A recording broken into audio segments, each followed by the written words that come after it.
السلام علیکم ناظرین، پروگرام فور سائٹ کے ساتھ میں ہوں آپ کی میزبان سمین نواز۔ اپنے آج کے اس پروگرام میں ہم کچھ بات کریں گے سنکیانگ کے ایشو کے حوالے سے۔ ایک ایسا متنازع علاقہ یا ایک ایسا حصہ ہے چائنا کا جہاں پر مسلمانوں کی اکثریتی آبادی موجود ہے، اور یہ خیال کیا جاتا ہے اور یہ بتایا جاتا ہے، بلکہ اکثر و بیشتر یہ رپورٹ کیا جا رہا ہوتا ہے کہ وہاں پر چائنا بہت زیادہ مذہب کی بنیاد پر لوگوں کے ساتھ انسانی حقوق کے خلاف ورزیاں کر رہا ہے۔ وہاں پر انہوں نے اس طرح کے ڈیٹینشن سیلز بنائے ہوئے ہیں جہاں پر لوگوں کو زد و کوب کیا جاتا ہے، ان کو نشانہ بنایا جاتا ہے تشدد کا، اور ان کو ان کی مذہبی تعلیمات پر عمل پیرا ہونے سے روکنے کی تمام تر کوششیں کی جا رہی ہوتی ہیں۔ اور ایسا کوئی چند دنوں کی بات نہیں بلکہ کئی عرصے سے، گزشتہ کئی سالوں سے یہی صورتحال رونما ہے۔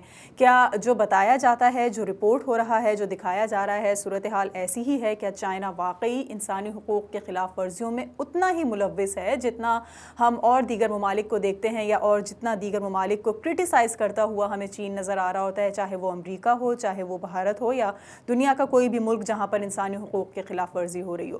بات اگر انسانی حقوق کی جائے تو ہمیں چائنا پاکستان کا چونکہ ہمسایہ ملک ہے تو اس کی کافی زیادہ ہمدردی کرتا ہوا نظر آتا ہے۔ بالخصوص اگر مسئلہ کشمیر کے حوالے سے بات کریں، اقوام متحدہ میں سلامتی کونسل کے حوالے سے ہم بات کریں تو وہاں پر بھی چائنا پاکستان کی حمایت میں بات کرتا نظر آتا ہے کشمیر کے معاملے پر، اور وہ یہ سمجھتا ہے کہ وہاں پر بھارت کی جانب سے ظلم و بربریت کا جو بازار گرم ہے اس کو روکا جانا چاہیے، اس کو ختم کیا جانا چاہیے، اور کشمیر کے لوگوں کو ان کا حق خود ارادیت، ان کی خود مختاری جو ہے وہ ملنی چاہیے۔ لیکن یہی چیز جب ہم چائنا کے حوالے سے سنکیانگ کے علاقے میں دیکھتے ہیں، اس خطے میں دیکھتے ہیں جہاں پر مسلمانوں کی ایک اکثریتی آبادی موجود ہے، تو وہاں پر ہمیں مسلمانوں کے ہی اس علاقے میں کوئی مسجد نظر نہیں آتی۔ وہاں پر لوگوں کے داڑھی رکھنے پر پابندی ہے، جو کہ مسلمانوں کے دین میں، مذہب میں سنت ہے، اور سنت پر عمل درآمد سے ان کو روکا جا رہا ہے۔ ان کے جو مذہبی تعلیمات ہیں، ان کے جو رمضان کے مہینے میں روزے رکھنے کے حوالے سے فضیلتیں ہیں، اس پر ان کو عمل درآمد نہیں کرنے دیا جا رہا ہوتا۔ ایسا کیوں کر ہے؟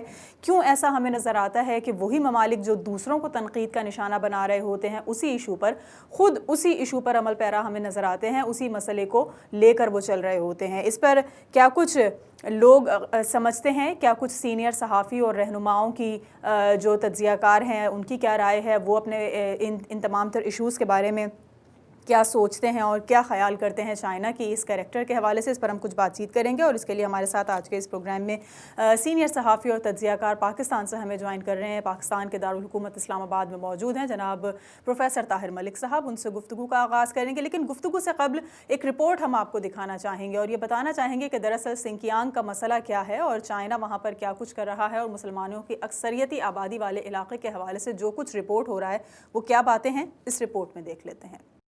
چین کے مغربی صوبے سنکیانگ میں 10 لاکھ سے زیادہ ایغور مسلمان نظر بند مراکز میں قید ہیں۔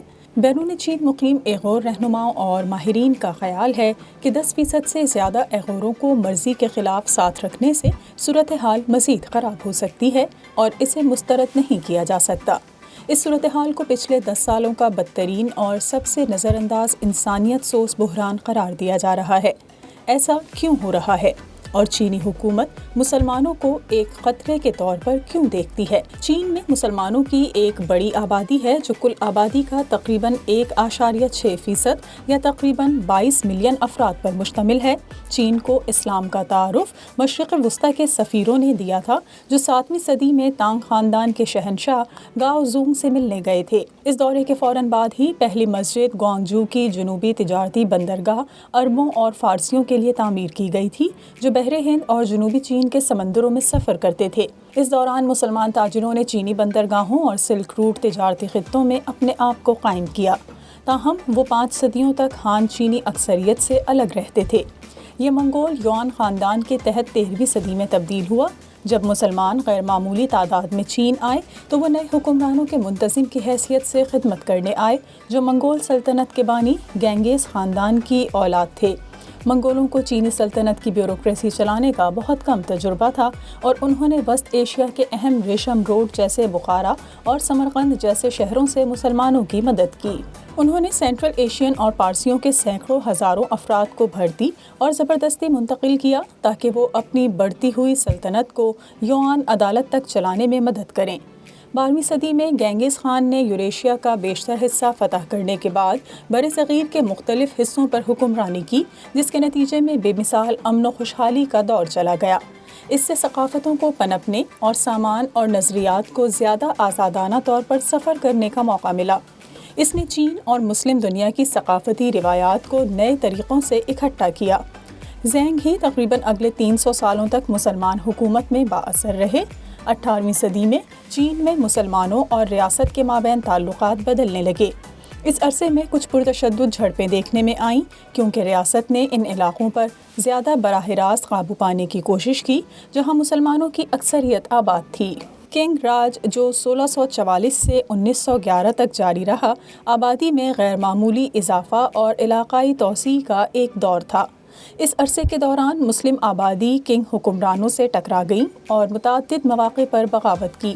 بہت ساری بغاوتیں تارکین وطن کی آمد کی مخالفت کے طور پر نکالی گئیں، جو چین کے زیادہ آبادی والے علاقوں سے ان خطوں میں آ رہے تھے جو پہلے براہ راست چینی کنٹرول میں نہیں تھے۔ ان بغاوتوں کو ریاست نے متشدد طور پر دبایا، جس سے چین میں مسلمانوں کے لیے طویل عرصے تک رہائش کا خاتمہ ہوا۔ 1949 میں عوامی جمہوریہ چین کی بنیاد رکھنے کے بعد نسلیات کے ماہرین اور ماہر بشریات نے مشترکہ زبان، علاقے، تاریخ اور روایات جیسے نسبتاً مبہم معیار پر مبنی نئی ریاست کی حدود میں بسنے والے لوگوں کو 56 نسلی گروہوں میں تقسیم کیا۔ ان گروہوں میں سے 10 اب مسلم اقلیتوں کے طور پر تسلیم شدہ ہیں۔ وہ اپنی آبادی کے سائز کی بنیاد پر ترتیب وار ہیں: ہوئی، ایغور، قازق، ڈونگزیانگ، کرغز، سالار، تاجک، ازبک، بونان اور آخر میں تاتار، جن کی تعداد اس وقت 5000 کے قریب ہے۔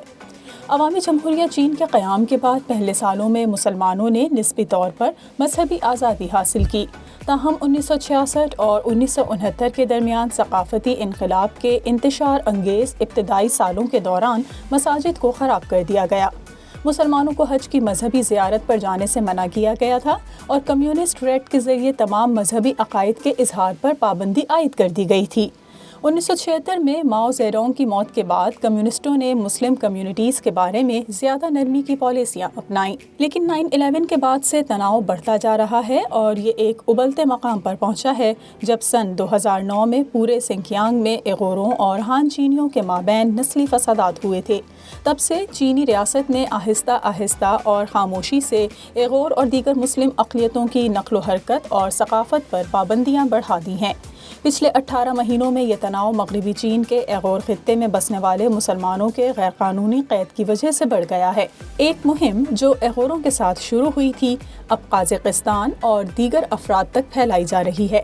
حالیہ کام سے یہ بھی پتہ چلتا ہے کہ مغرب میں اسلاموفوبیا چین میں اسلاموفوبیا کو بڑھاوا دے رہا ہے۔ عالمی رہنما مسلمانوں کے ساتھ اس سلوک کے بارے میں خاموش رہنے پر تشویش کا اظہار کر رہے ہیں۔ رپورٹ آپ نے ملاحظہ کی۔ ایک بریک لیں گے اور بریک کے بعد واپس آئیں گے تو پروفیسر طاہر ملک ہمارے ساتھ موجود ہوں گے، ان سے کچھ سوالات کے جوابات لیں گے اور یہ جاننا چاہیں گے کیا واقعی چائنا کو جس طرح دکھایا اور بتایا جا رہا ہے اسی طرح کا ایک چہرہ چائنا کا موجود ہے جو کہ چھپا ہوا ہے، یا پھر اس کے بارے میں کچھ غلط قیاس آرائیاں کی جا رہی ہیں۔ گفتگو کا باقاعدہ آغاز کریں گے لیکن ایک بریک کے بعد۔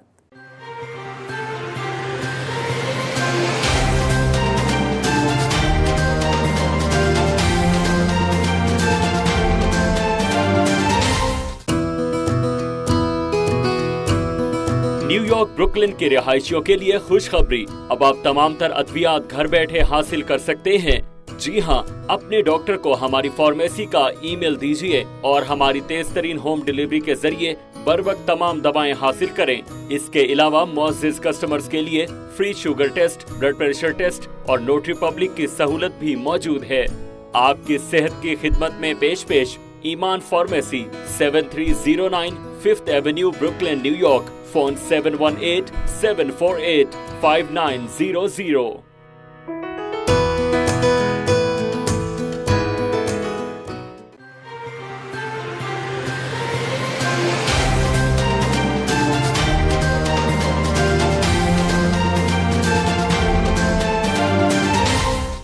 ویلکم بیک ناظرین، پروگرام فور سائٹ میں ایک بار پھر آپ کو خوش آمدید کہیں گے۔ پاکستان کے دارالحکومت اسلام آباد سے ہمیں جوائن کر رہے ہیں پروفیسر طاہر ملک، ان سے ہم کچھ بات چیت کریں گے چائنا کے حوالے سے۔ گو کہ پاکستان اور چین کی دوستی کافی مشہور ہے اور کہا یہ جاتا ہے کہ سمندر سے زیادہ گہری اور شہد سے زیادہ میٹھی ہے، اور یہی تصور کیا جاتا ہے کہ پاکستان چین کی حمایت میں کافی زیادہ آگے جا سکتا ہے، کیونکہ چین بھی پاکستان کی ہر مشکل وقت میں مدد کے لیے ساتھ ساتھ نظر آتا ہے۔ لیکن اس معاملے کے اوپر پاکستان میں موجود تجزیہ کار اور سینئر صحافی کیا سوچتے ہیں، کیا رائے رکھتے ہیں چائنا کے حوالے سے، اس پر گفتگو کا باقاعدہ آغاز کریں گے۔ بہت شکریہ پروفیسر صاحب، وقت دیا آپ نے پروگرام کے لیے ہمیں۔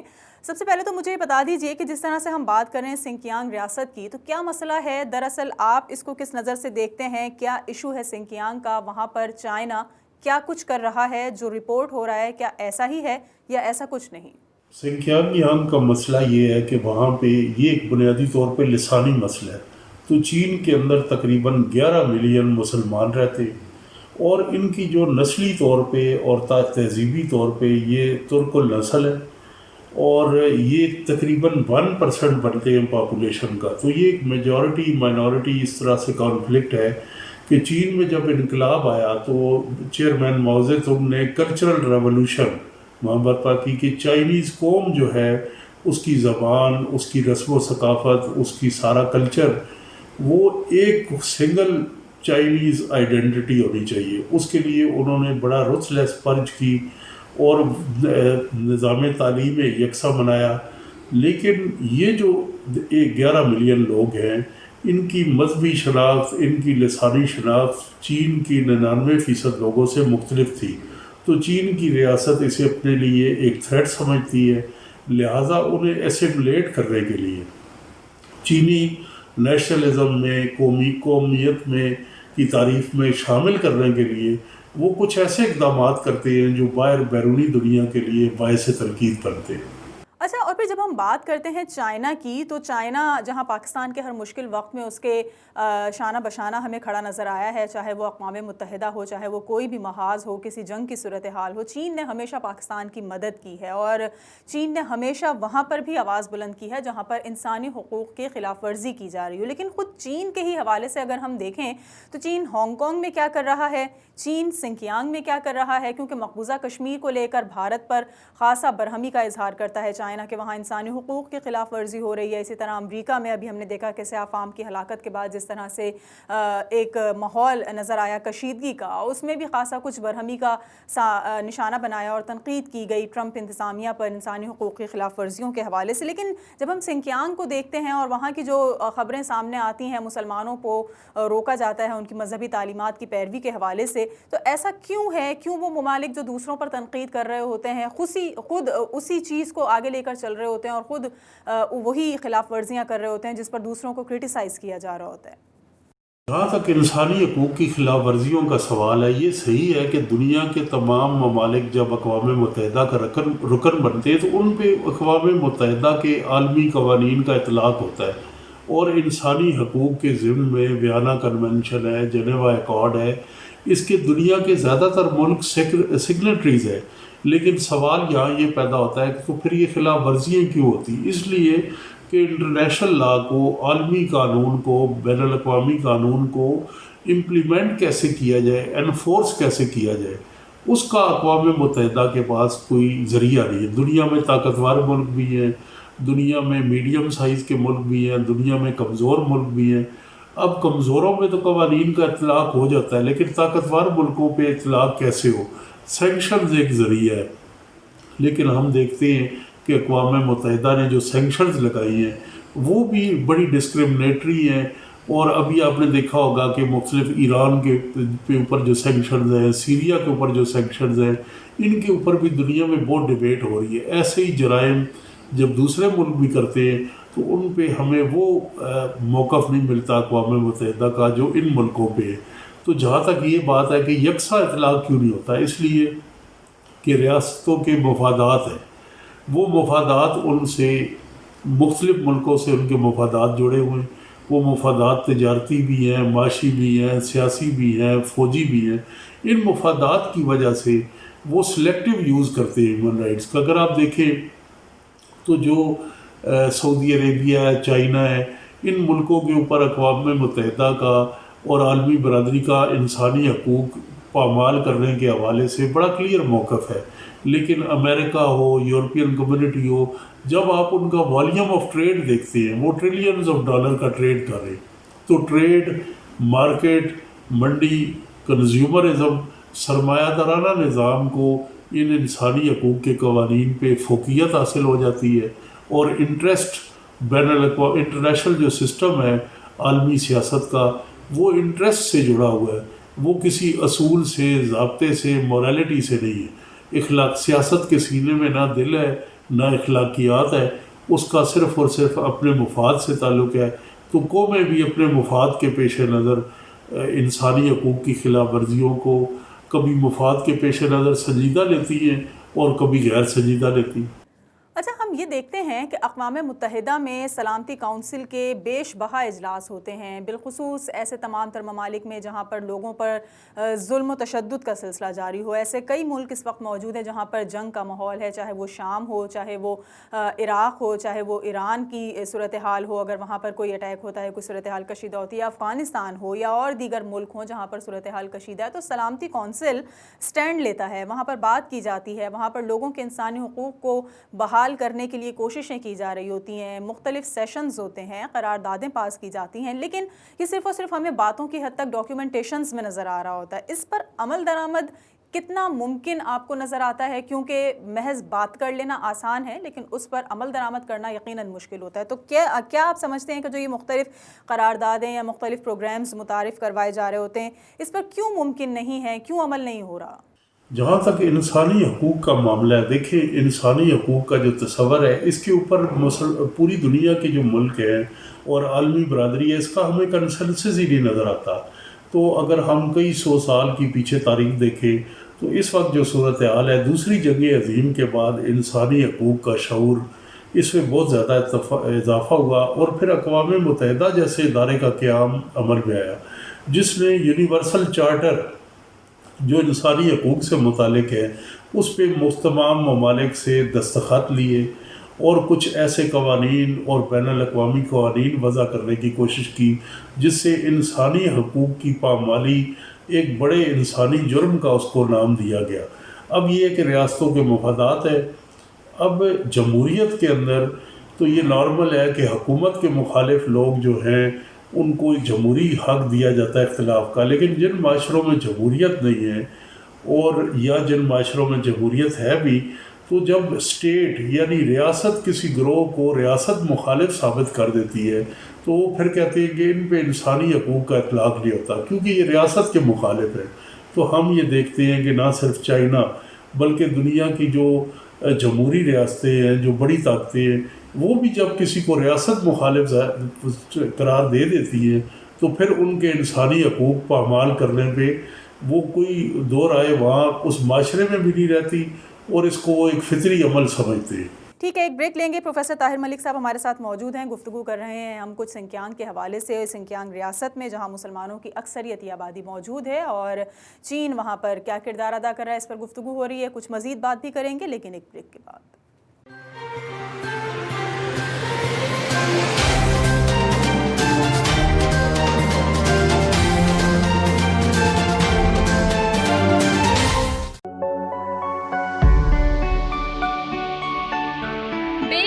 بے سہارا اور ضرورت مندوں کی امید اکنا ریلیف.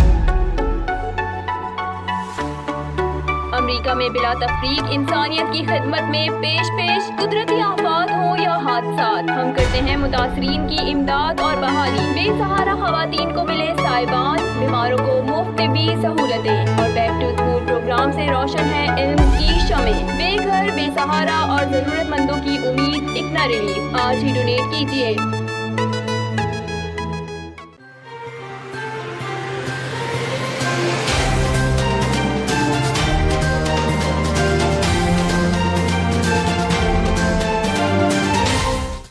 بیک ناظرین، پروگرام فور سائٹ میں ایک بار پھر آپ کو خوش آمدید کہیں گے۔ پروفیسر طاہر ملک اسلام آباد سے ہمیں جوائن کر رہے ہیں، پروگرام میں ہمارے ساتھ موجود ہیں۔ سنکیانگ ریاست کو ہم ڈسکس کر رہے ہیں۔ اچھا طاہر صاحب، جس طرح ہم نے بات کی کہ کچھ وہاں پر انہوں نے تربیتی مراکز بنائے ہوئے ہیں جو بیسیکلی ڈیٹینشن سینٹرز ہیں، اور وہاں پر لوگوں پر خاصا ان کو زد و کوب کیا جاتا ہے یا ان کے اوپر کچھ سختیاں کی جاتی ہیں۔ کیا خیال ہے آپ کا کہ جو بتایا جا رہا ہے کہ چینی حکام نے وہاں پر تقریباً ایسے تربیتی مراکز بنائے ہوئے ہیں جہاں 10 لاکھ سے زائد لوگ رکھے گئے ہیں، اور بتایا جاتا ہے کہ ان کو مختلف ہنر سکھائے جاتے ہیں، ان کی تربیت کی جاتی ہے، کیا ایسا ہی ہے کہ وہ تربیتی مراکز جو ہیں وہ کسی پازیٹیو کام کے لیے استعمال کیے جا رہے ہیں، یا صرف اور صرف ان کو ڈیٹینشن سینٹرز جو بتایا جا رہا ہے وہی ہے؟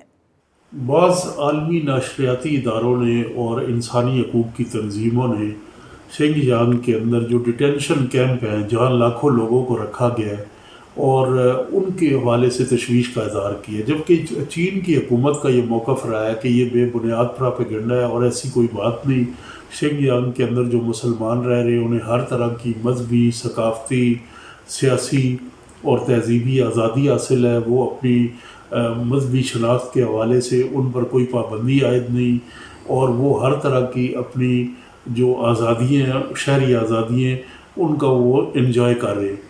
لیکن یہ جو اداروں کچھ سیٹلائٹ امیجز ہیں کہ جو دکھائے گئے ہیں ہیومن رائٹ آرگنائزیشنز کی جانب سے بھی اور عالمی میڈیا کی طرف سے، جس کی وہ سیٹلائٹ امیجز نے چین کے اندر ان ڈیٹینشن کیمپس کی موجودگی کو ظاہر کی ہے۔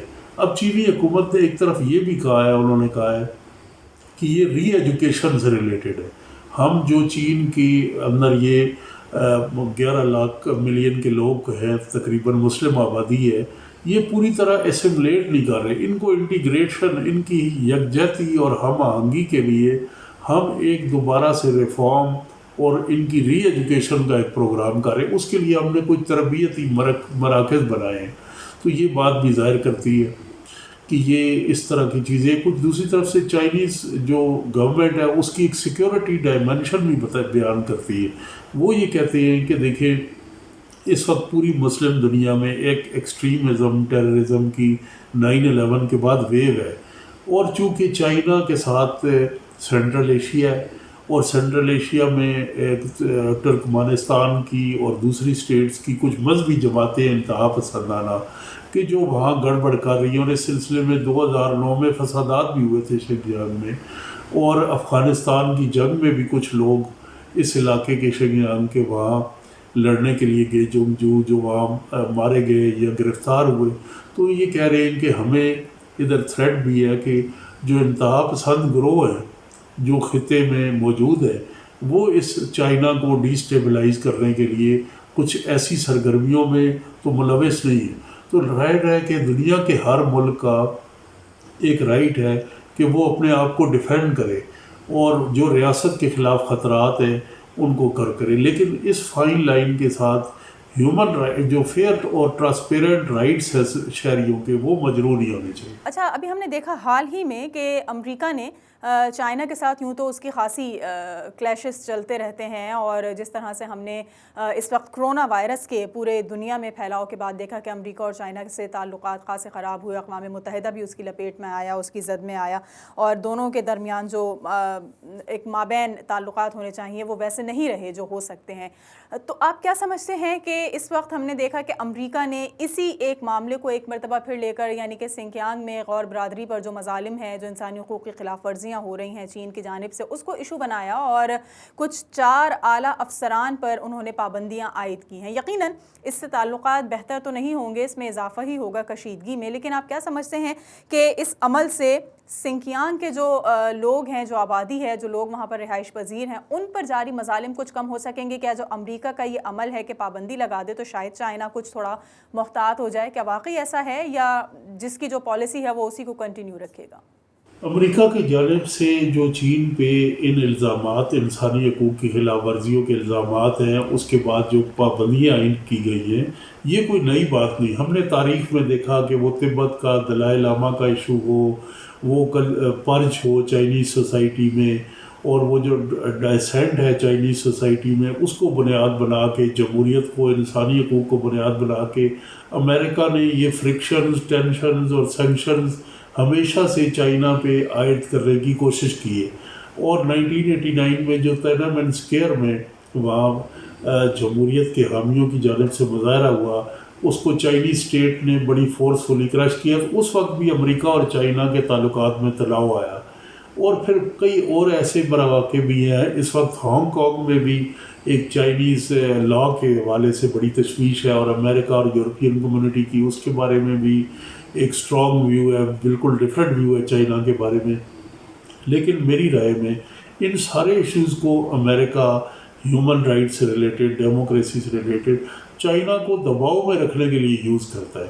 اور اس وقت کیونکہ اوباما ایڈمنسٹریشن کے بعد جو موجودہ صدر ہیں امریکی صدر ٹرمپ، وہ چائنا کے بارے میں روایتی پالیسی سے ہٹ کے چائنا کو دباؤ میں لا کے وہ ٹریڈ کو وہ کہتے ہیں کہ امبیلنس، چائنا ہمارے ساتھ ٹریڈ کم کر رہا ہے جبکہ امریکہ اور چائنا کا ٹریڈ کم ہے، جبکہ چائنا اور امریکہ کا ٹریڈ زیادہ ہے. تو کہتے ہیں کہ میں اس ایکویشن کو تھوڑا درست کرنا چاہتا ہوں کہ چائنا ہماری منڈیوں سے بھی کچھ چیزیں خریدے. تو میں سمجھتا ہوں کہ وہ اپنے تجارتی مفاد کو بالکل ختم نہیں کریں گے، لیکن ان ایشوز کے ذریعے چین کی حکومت کو دباؤ میں لایا جائے گا. اچھا، لاسٹ کویسچن میں آپ سے یہ کرنا چاہوں گی، چونکہ آپ کا ہمسایہ ملک چین ہے اور پاکستان کی ہم نے جس طرح کہا کہ اکثر و بیشتر مختلف پلیٹ فارمز کے اوپر حمایت کرتا نظر آتا ہے، جس طرح مسئلہ کشمیر اس وقت ایک بنیادی مسئلہ بنا ہوا ہے پاکستان اور بھارت کے مابین تعلقات کو لے کر، تو اس کو بھی حل کرنے کے لیے چین آپ کی خاصی حمایت کرتا ہوا نظر آ رہا ہے. تو کیا محض اس وجہ سے چائنا کے خلاف پاکستان میں کوئی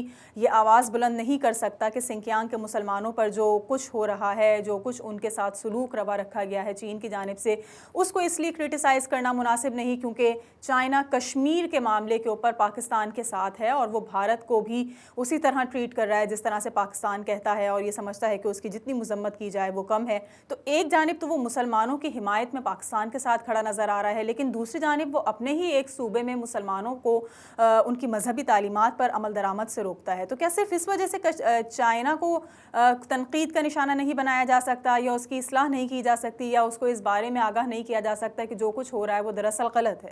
پاکستان اور بھارت سے تعلقات ہیں وہ بالکل مختلف نوعیت کے. دیکھیں دونوں ملکوں کے ساتھ ان کا 1960s میں بارڈر ڈسپیوٹ تھا، تو پاکستان نے بڑے اچھے طریقے سے اسے ریزالو کیا، لیکن انڈیا اور چائنا اسے ریزالو نہیں کر سکے، اور نتیجہ یہ ہوا کہ 62 میں وار ہوئی، اور ابھی بھی ایک تناؤ کی پوزیشن ہے. ابھی بھی دونوں ملکوں کے درمیان حالات بڑے سرحدی حالات کشیدہ ہیں، اور چین نے ہمیشہ سے پاکستان کا جو کشمیر پہ موقف ہے اس کا انکنڈیشنل سپورٹ کی ہے. تو پاکستان کی حکومت کو چین کے انٹرنل معاملات میں اس میں تو کوئی دو رائے نہیں ہے کہ اس کے اندر اس کو مداخلت نہیں کرنی چاہیے. اور چین نے بھی پاکستان کی ریاست سے تعلقات رکھے، یہاں حکومتیں تبدیل ہوئیں، آمرانہ دور بھی آئے، جمہوری دور بھی آئے، لیکن چین نے پاکستان سے تعلقات کو دیکھا، پاکستان کے اندرونی معاملات کو اگنور کیا. ہم نے کبھی امریکہ کا ساتھ دیا، کبھی ہم نے پالیسی میں چینج کی، لیکن چین نے ہمیشہ اپنے تعلقات کو مد نظر رکھا. تو جہاں تک اسٹیٹ لیول ہے ہمیں چین کے اندرونی معاملات میں مداخلت نہیں کرنی چاہیے، لیکن پاکستان کے اندر جو سول سوسائٹی ہے، جو ہیومن رائٹس گروپ ہے، انہیں ضرور چین کے اندر انسانی حقوق کی خلاف ورزیوں پہ تشویش ظاہر کرنی چاہیے، کیونکہ یہ نان اسٹیٹ ایکٹرز ہیں، اور non state actors civil society جیسے میں نے کہا انٹیلیجنس یا جرنلسٹ، یہ ریاست کے نمائندے نہیں ہوتے. بہت شکریہ پروفیسر طاہر ملک صاحب، آج کے اس پروگرام میں ہمارے ساتھ موجود تھے. سنکیانگ ریاست کا مسئلہ ہم نے ڈسکس کرنے کی کوشش کی اور یہ جاننے کی کوشش کی کہ گزشتہ کئی سالوں سے جو وہاں پر حالات ہیں، جو مسائل درپیش ہیں وہاں کے لوگوں کو، اس کو آخر کیوں کر ہائی لائٹ نہیں کیا جا رہا، اور اگر اس کو اجاگر کرنے کی کوشش کی جاتی ہے تو کیوں یہ سمجھ لیا جاتا ہے کہ چائنا کے جو اگینسٹ کچھ کنٹریز ہیں یا چائنا کے جو اوپوننٹس ہیں، جو مخالفین ہیں، وہ اس معاملے کو مزید ہائی لائٹ کرنا چاہ رہے ہیں تاکہ چائنا کی مخالفت میں اضافہ ہو سکے. دراصل انسانی حقوق کی خلاف ورزیوں پر آواز بلند کرنا اصل مقصد ہے، اور جہاں جہاں انسانی حقوق کی خلاف ورزی ہو رہی ہوگی وہاں اس کو ضرور کرٹیسائز کیا جانا چاہیے. آج کے اس پروگرام کے لیے فی الحال اتنا ہی. اگلے ہفتے ایک اور پروگرام کے ساتھ آپ کے سامنے حاضر ہوں گے. پروگرام ٹیم کے ساتھ سمین نواز کو اجازت دیجیے. اللہ نگہبان.